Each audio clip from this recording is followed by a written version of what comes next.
Defining specialized instruction. Specially designed instruction is an entitlement granted by the Individuals with Disabilities in Education Act, or IDEA, and it is defined as the instruction provided to a student with a disability who has an individualized education program, or IEP, in order to help him or her master IEP goals and objectives.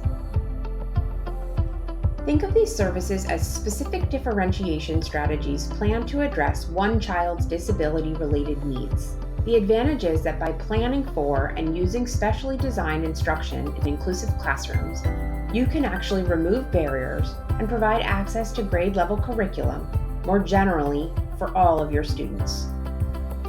Let's get a little more specific. The Council for Exceptional Children outlines 4 high-leverage practices for effective special ed teachers, which can be generalized to help us form a picture of specialized instruction. Practice 1 is collaboration. Educators collaborate with a range of professionals, caregivers, families, and others to assure that educational programs and related services are effectively designed and implemented to meet the needs of each student with a disability. This allows for varied expertise and perspectives about a student to be shared among those responsible for a student's learning and well-being. Collaborative educators focus on designing instructional programs and collecting data to monitor progress. The next practice is assessment. Assessment enables educators to fully understand students' strengths and needs. This includes formal standardized assessments, such as statewide exams or evaluations for identification, as well as informal assessments that help educators evaluate ongoing needs and design instruction. Assessments also help educators understand how context, culture, language, poverty, and other factors might influence student performance. Practice 3 is social, emotional, behavioral competency. Effective practices establish learning environments that support student success, such as increasing appropriate behavior through the explicit teaching of social skills and offering opportunities to practice appropriate social behaviors throughout the school day. Practice 4 is instruction. This is the biggest overlap with specialized instruction.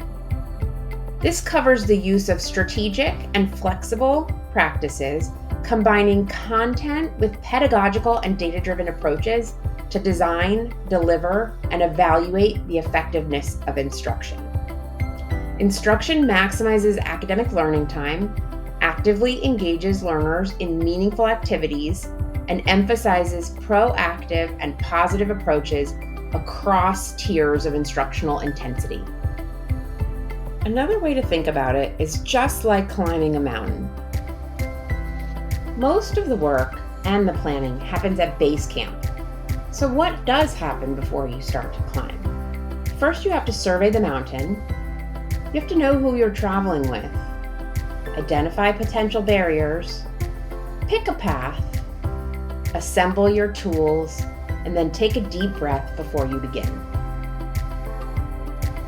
The same thing happens when you plan for specialized instruction.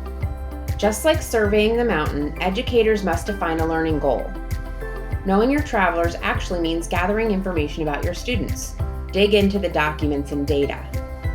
Identifying barriers is the same, only with educational planning, you're looking at barriers to access to the curriculum. Pick an instructional path, and as with climbing, pick alternatives. Make sure to have a plan B and C, and maybe even D. Assemble the right tools, including universal supports, accommodations, and modifications.